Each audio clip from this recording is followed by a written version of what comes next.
No disrespect, Max. You're not gonna lay a glove on me. And even if you do lay a glove on me, I'm gonna laugh in your face. It's another world here against me, and it's another world at this weight. I'm gonna come out of this bout unscathed and in all glory.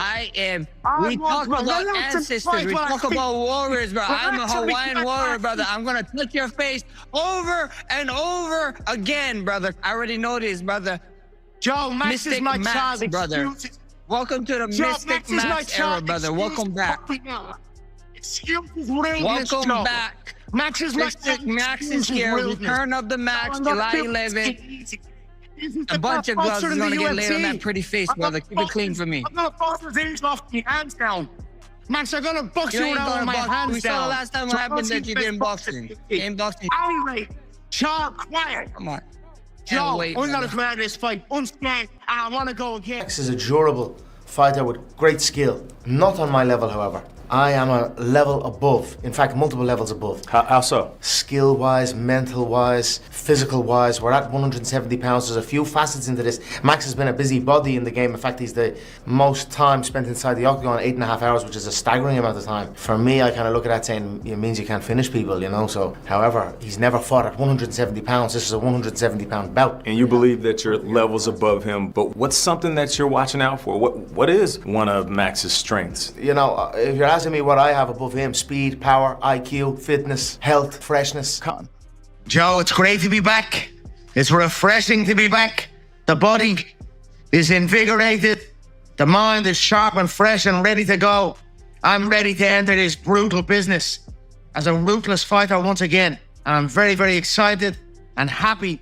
The Notorious hasn't fought since July 10th, 2021, and I don't know why they did this fight. They dropped it during the Nagano walkout. The odds right now, Holloway is a minus 480, McGregor is a plus 330. The fight's at 170. Conor's been out for 5 years, half a decade. I think Max Holloway is gonna batter Conor McGregor, especially 5 rounds. You're fighting Max Blessed Holloway, who's been in there. He fought Charles 2026. He fought Dustin 2025. He fought Ilya Topuria 2024. In 2024 also, KO'd Justin Gaethje. 2023, KO'd Chan Sung Jung. It's a big fight. It's a huge fight. I'm fired up. But God, they could have hit something sweeter. This is going to be a rough day for Conor McGregor. I'm a little bit worried about him. It's the first time that Max is going up to 170. Max is not a true welterweight, but Conor is. He's done this before. And I don't want to kill a headline, but you're chasing your tail. What are you talking about? 155 to 170, 145 to 155, 135 from 125. It's the same thing. If you're 155 pounds and you're fighting a guy that's 170 pounds, you weigh the same thing. That's it. What is your guys' pick for that, realistically, Holloway, McGregor? Oh, dude, And don't pick with emotion. I'm talking MMA math. Dude, 170 pounds. You haven't fought in half a decade. If the fight was 3 rounds, I would think, God, the Conor's got a good chance. I mean, he may still have a good chance, but you're half a decade sitting out, and then you're going in there, Max Holloway, who's an expert at fighting 5 rounds. Yeah. And he's 170 pounds. You're not going to knock him out easy. Well, the thing is about Max Holloway is, like, Max Holloway isn't that much younger than Conor. He's not. But the thing is, Max has been in constant high-level competition the entire time. Won the BMF fight, beat Dustin, like constant high-level competition. That's right. It's a different thing. And I honestly believe him at 155 is the best thing for him. Absolutely. But he's not 155 in this fight. This is 170. But yeah. Honestly, he might be. There is something truly electric in the air right now in the world of combat sports. The closer we get to the scheduled bout between Conor McGregor and Max Holloway, the louder the conversations become. Fans are fired up, fighters are paying close attention, and the people who have dedicated their entire lives to this sport, former champions, elite-level coaches, seasoned commentators, and analysts who have studied this game for decades, are all weighing in with their takes on how this matchup is going to play out. What makes this fight so fascinating is that there is genuinely no single answer that everyone agrees on. You talk to one expert, and they are completely sold on the idea that Conor McGregor's raw, devastating power is going to be the deciding factor the moment these two men step inside the cage together. They believe it will not take long. They believe one clean shot from McGregor could change everything in an instant, and that his finishing ability at this level is simply something that Max Holloway cannot afford to ignore or underestimate. But then you walk over and talk to someone else, someone who has watched Max Holloway compete time and time again, and they will tell you a completely different story. They will point to his relentless pace, his ability to keep moving forward no matter how much damage he has absorbed, and his remarkable gas tank that seems to never run dry. Their argument is simple. If this fight goes past the early rounds, Holloway's conditioning and volume punching will gradually break McGregor down in a way that very few fighters in the world are equipped to handle. So the debate is real, and it is heated. On one side, you have people betting on explosive power and knockout artistry. On the other side, you have people backing non-stop pressure and championship-level endurance. This is exactly why combat sports fans cannot get enough of this matchup. Both arguments carry real weight, and that is what makes this one of the most talked-about fights to be announced in recent memory. Nobody truly knows how it ends, and that uncertainty is what has every single person in the mixed martial arts world glued to their screens and deep in conversation. But it's not just Conor too, but look at the excitement at 155 pounds. Like, it's back again. In particular with Gaethje winning the belt. There's so many contenders now. Like, who's gonna be the lucky winner to get the next title shot? If Conor wins, we all know it's gonna go to Conor. But if Conor doesn't win, it could be Max Holloway, who beat Justin. It could be Charles Oliveira, or you give it to who everybody, the majority of the people actually want, in Arman Tsarukyan. And that would be the most deserving. My guy, listen. At this point, Justin can pick. Justin can pick. Okay, if Max does get it done, what is the point of the rematch? That's not a big enough fight. It's not a big enough high for me to top what I just did at the White House. I'm done. Oh, so really? So you're saying? Hold on, come on. Let me pause you there. So, if Conor does lose, there could be a reason that Justin Gaethje says goodbye to the sport of MMA.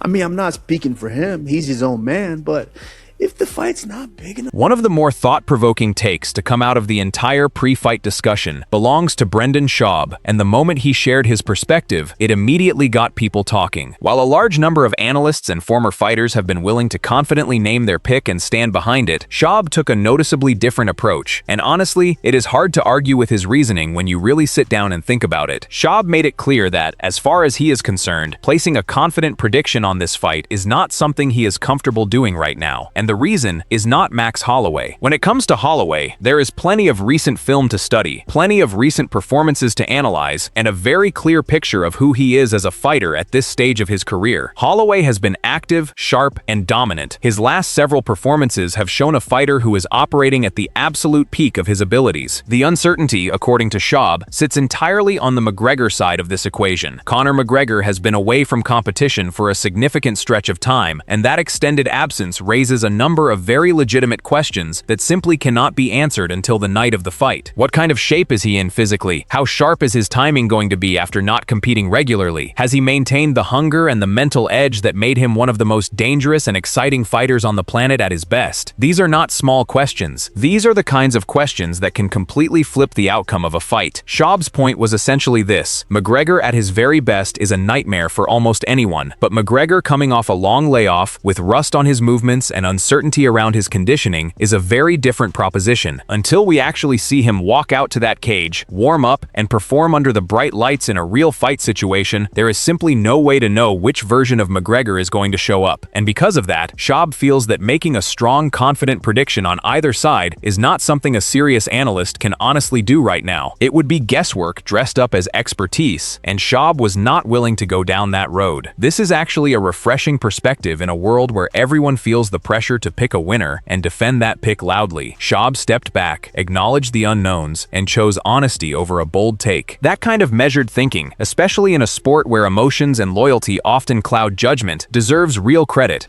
Nolan's of the North says, did you see Patty's take on the Conor versus Holloway? He said people are overlooking the power Conor will have at 170, could knock Holloway out. Maybe. Yeah, maybe. He might be right. My whole thing with the whole Conor stuff, we don't know what the fuck we're going to get. You know, but what I do like is he's cutting down to 70 instead of coming up to 70 like back in the day when he fought Nate. So maybe it translates. Is his speed there? How's his condition? How's the leg? Does he throw a leg kick?